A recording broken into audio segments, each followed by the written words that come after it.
बिस्मिल्लाहिर्रहमानिर्रहीम।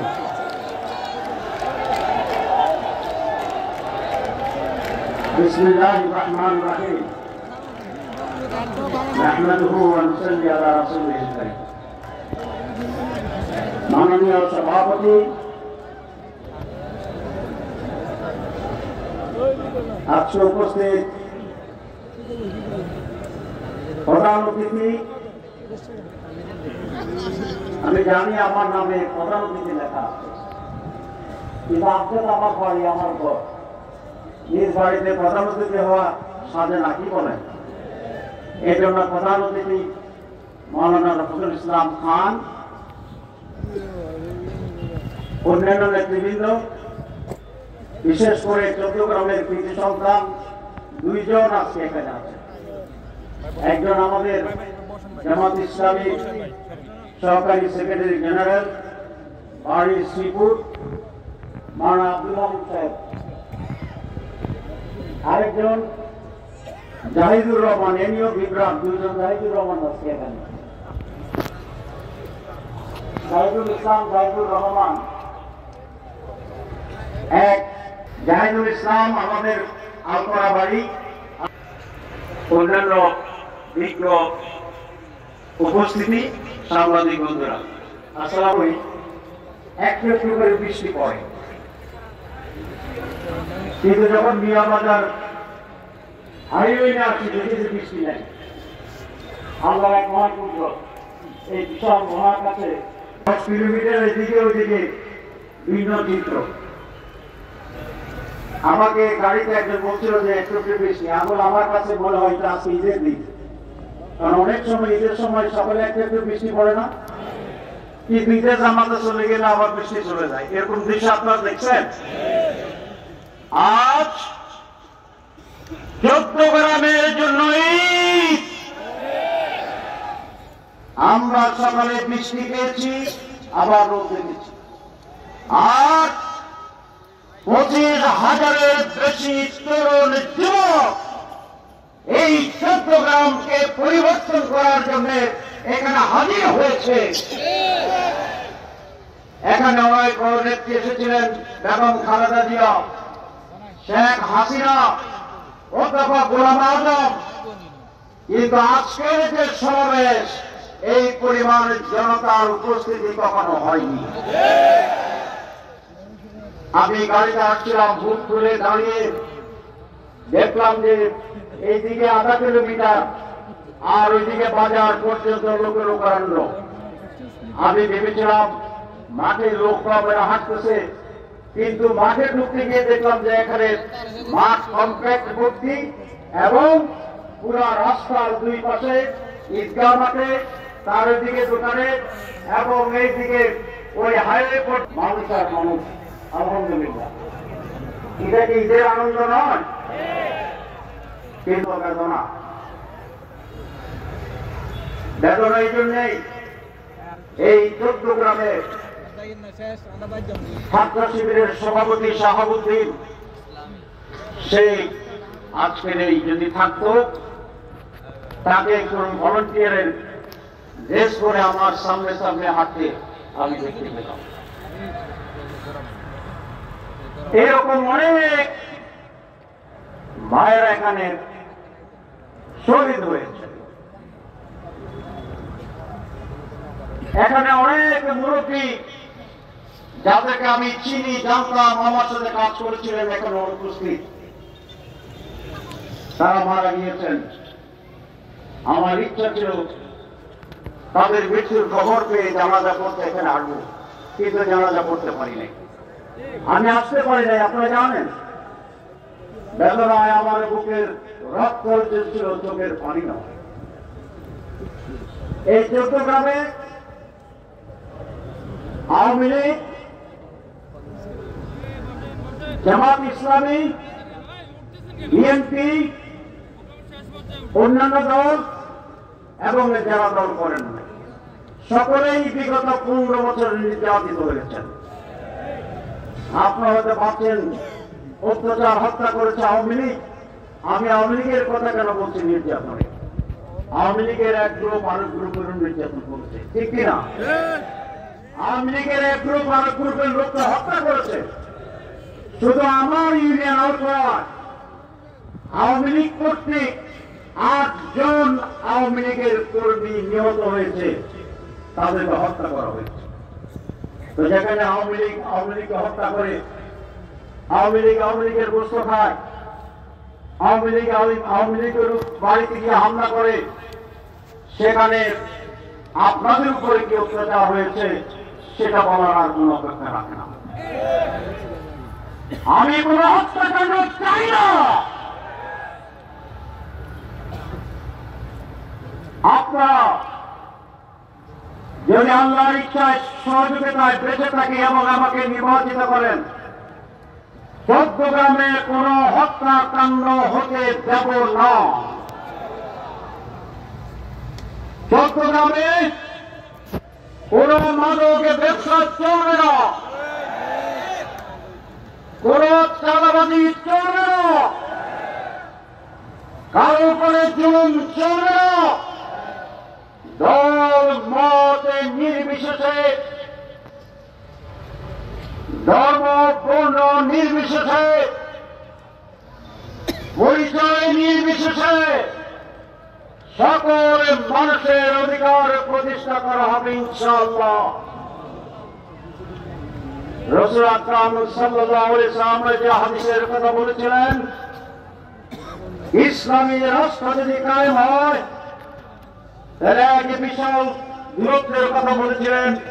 পশু পাখি জন্তু জানোয়ার এদের ভয় ছাড়া আর আল্লাহর ভয় ছাড়া কোন মানুষের ভয় দেখানোর অবস্থা থাকবে না।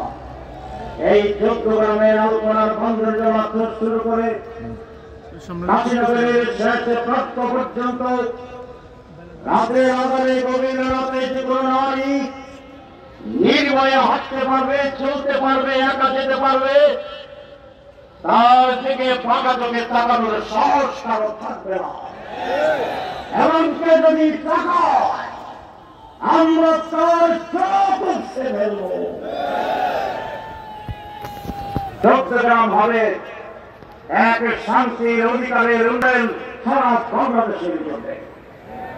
আমার কাছে কোন দলের পরিচয় থাকবে না, কোন ধর্মের পরিচয় থাকবে না। যার বাড়ি চট্টগ্রাম তিনি আমাদের লোক, তিনি আমার লোক। দলীয় পরিচয়ে কার উপর জুলুম করা হবে না। সম্মানিত ভাইয়া, এই চট্টগ্রামে বিগত 15 বছর কি হয়েছে আপনারা জানেন, আমি বলতে চাই না। অতীতের দ্বন্দ্বকে টানাটানি করতে চাই না। ভবিষ্যৎ ফিউচার এই হচ্ছে আমাদের দৃষ্টি। ভবিষ্যতে আমরা এই দেশকে গড়ে তুলব ইনশাআল্লাহ। আমরা চট্টগ্রামকে গড়ে তুলব। আমি যুবকদেরকে কয়েকটি কর্তব্য পালনের জন্য অনুরোধ জানাবো। এক, কোন যুবক বেকার থাকতে পারবে না। হয় চাকরি করবে অথবা ব্যক্তিগত এন্টারপ্রেনারশিপ, ব্যক্তিগত উদ্যোগ দিয়ে ছোট, মাঝারি এবং বড় ধরনের ব্যবসায় সম্পৃক্ত হবে। আমরা তাদেরকে সহযোগিতা করবো ইনশাআল্লাহ। 2, যারা ছাত্র আছে তাদেরকে মনোযোগ দিয়ে লেখাপড়া করতে হবে। সুন্দর করে বাড়ির বাইরে থাকা আড্ডা সম্মুখীন হবে না। আমরা চাই চট্টগ্রামের মেধাবী ছাত্ররা বাংলাদেশের শ্রেষ্ঠ রেজাল্ট করবে, তারা বিসিএসে যাবে, তারা আর্মিতে যাবে, তারা ব্যবসায় যাবে, তারা বাংলাদেশের শীর্ষ জায়গাগুলি দখল করবে মেধা নিয়ে, চরিত্র নিয়ে, এবং চট্টগ্রাম সারা বাংলাদেশকে নেতৃত্ব দেবে। এটা সম্ভব না? সম্ভব নয়। আমরা সেরকম একটি পরিবেশ গড়ে তুলতে চাই তোমাদের জন্য। চট্টগ্রামে মাদককে তোমরা ঠেকাবে, মাদককে নো বলবে এবং যারা মাদক ব্যবসার সাথে আছে তাদেরকে বুঝিয়ে সেইখান থেকে দূরে রাখার চেষ্টা করবে। তোমরা পারবে? কারণ মাদক শুধু এক ব্যক্তিকে ধ্বংস করে না, সমাজকে ধ্বংস করে দেয়। চট্টগ্রামে কিছুটা মাদকের বিস্তার করছে আমি শুনেছি। আমি প্রশাসনের দৃষ্টি আকর্ষণ করতে চাই, এখন এখানে পুলিশ আছে, র্যাব আছে, সেনাবাহিনী আছে। আপনারা যারা আজকে মাদক ব্যবসার সাথে জড়িত আছেন, এটি কোন পেশা হতে পারে না, মাদক ধ্বংসের দিকে চলে যেতে পারে। সেই জন্য আমি আশা করি আপনারা মাদক ব্যবসার সাথে জড়িত থাকবেন না। আপনাদের জন্য আপনারা যদি চান তাহলে আমরা কোন বছরের জন্য উদ্যোগ গ্রহণ করবো ইনশাআল্লাহ। সম্মানিত ভাইরা, এই চট্টগ্রামে আমি যখন এমপি ছিলাম আমি কিছু মৌলিক কাজ করেছি, যেমন এই চট্টগ্রামকে পৌরসভা করা। আমার আগে প্রায় 45 বছর স্বাধীন বাংলাদেশের সময় কাটিয়েছিল, কেউ চট্টগ্রামকে পৌরসভা করে, কারণ এটা মৌলিক কাজ। এটা একবার হয়েছে, আর হতে হবে না, এটা চলতে থাকবে। আমি চট্টগ্রামে পঞ্চায়েত শয্যা বিশিষ্ট হাসপাতাল স্থাপন করেছি, যেটা কি বড় কাজ ছিল, সকলের পক্ষে এটা সম্ভব হয়। আমি চট্টগ্রামে 1000 টেলিফোন, সেই ডিজিটাল টেলিফোন সিস্টেম চালু করেছি, যেটা সকলের পক্ষে করা সম্ভব না। এই চট্টগ্রামে 350 কিলোমিটার বিদ্যুতের সংযোগ দিয়েছিলাম, মাত্র 85 কিলোমিটার বিদ্যুৎ যোগ হয়ে চট্টগ্রামকে সম্পূর্ণ বিদ্যুতায়িত উপজেলা ঘোষণার জন্য দিয়েছিলাম। কিন্তু দুর্ভাগ্যবশত এরপরে আরো 15 বছর যাওয়ার পরেও শতভাগে বিদ্যুতায়িত চট্টগ্রাম ঘোষিত হওয়া সম্ভব হয়নি। ইনশাআল্লাহ যদি আমার সুযোগ আছে, 1 বছরের প্রথম বছরেই চট্টগ্রামকে শতভাগে বিদ্যুতায়িত উপজেলা ঘোষণা করা সম্ভব হবে ইনশাআল্লাহ। সম্মানিত ভাইরা, এখানে মৌলিক যে বড় বড় রাস্তা ছিল সেগুলো আমি করেছি, ছোট রাস্তা তো করেছি, সব রাস্তা উল্লেখের প্রয়োজন নেই। 37 কিলোমিটার রাস্তা, চক্রদিন সড়ক আমরা সকলেই চিনি। এটি পুরোটাই আমি করেছি আমার সময় বলা। এখান থেকে মিয়াবাজার কাশিনগরের যে রাস্তা পুরাই ভেঙে গিয়েছিল, প্রায় নতুন করার মতো রোডসেন হাই অন্তর্ভুক্ত করে সেটাকে আমি তৈরি করেছি। এরপরে নিঃস্বামী থেকে যে রাস্তা, সেটা আমি তৈরি করেছি। এরপরে আমাদের যে রাস্তাটি মুন্সিরহাট চলে গেছে, সেইটি আমি করেছি। এরপরে ট্রেনিং সেন্টার দিয়ে যেটা বলেছিলাম বিতলা সড়ক, হাঁসসপ্তাহ থেকে মুন্সিরহাট সেই কলেজ পর্যন্ত, সেটা আমরা করেছিলাম। চিরপাড়া যে রাস্তা, সেটা আমরা করেছি। উদ্রাম গুণবতী যে রাস্তা, সেটা আমরা করেছি। অসংখ্য ছোট রাস্তা করেছি, 100 কিলোমিটার। কিন্তু যেগুলো এগুলো একদিকে রাস্তা, এগুলো রোডসেন হাইওয়ে, ওয়ার্ল্ড ব্যাংকের এই এশিয়া ডেভেলপমেন্টের রাস্তা। সকল এমপির পক্ষে ওয়ার্ল্ড ব্যাংকের রাস্তা স্যাংশন আনা সম্ভব ছিল না। সকল এমপি এই ডিবিতে যেতে পারত না। আল্লাহ রহমতে আমি দেশের সর্বোচ্চ জায়গায় যেতে পারতাম বিরোধী দল হওয়ার পরে। এখন আমাদের পজিশন আগের থেকে একটু ভালো না খারাপ? এখন আমরা নিয়মিত এই প্রধান উপদেষ্টার সাথে বৈঠক করে আপনারা মাঠে উঠে দেন। সুতরাং যদি শুরু হয় তাহলে চট্টগ্রামের ডেভেলপমেন্ট হবে বিভিন্ন ডাইমেনশন। আল্লাহ যদি আমাদের সুযোগ দেয়, আপনাদের সহযোগিতা, চট্টগ্রামে কোন দরিদ্র পরিবার থাকবে না। সকল এতিম পরিবার, সকল দরিদ্র পরিবার, সকল ধনী পরিবার, ইনশাআল্লাহ আমরা তাদের যে সমস্যা সেটার ঘরে ঘরে গিয়ে সেটি সমাধানের চেষ্টা করব ইনশাআল্লাহ। সম্মানিত ভাইরা, চট্টগ্রামের সবচেয়ে ছোট বড় সমস্যা বিগত 15 বছরে একটি মুরব্বীদের মানুষের কোন মর্যাদা ছিল না এখানে, ঠিক কিনা? আইনের কোন মর্যাদা ছিল না। আমাকে মাদ্রাসার প্রিন্সিপাল সেদিন অনেকটা কান্নাকাটি করে কান্নাম বন্ধ বলছিলেন। আমরা যখন যেতাম তখন আমাদেরকে যাচ্ছে তাই বাসায় গালিগালাজ করা। তারপরে বলেছে, আপনাকে বুঝতে পারছেন নাম বলা কি? বুঝতে পারলে আর নাম বলতে চাই না, তারা বদনাম করতে চায় না নাম বলে। অনেক চেয়ারম্যান আমাকে বলেছেন, সাবেক চেয়ারম্যান, যারা সেখানে গেলে তাদেরকে লজ্জিত করা হতো মানুষের সামনে। মর্যাদা ছিল না মানুষের, অধিকার ছিল না মানুষের, দল কানা একটি রাজত্ব ছিল। বাংলাদেশের কথা বলছি না, চট্টগ্রামের।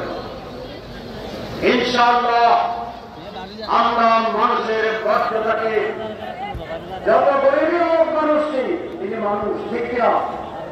মানুষের মর্যাদা রক্ষা করা হবে, পুনরুদ্ধার করা হবে এবং সামাজিক যে নৈতিক, সেই নৈতিক হতে দেওয়া হবে না, হবে না।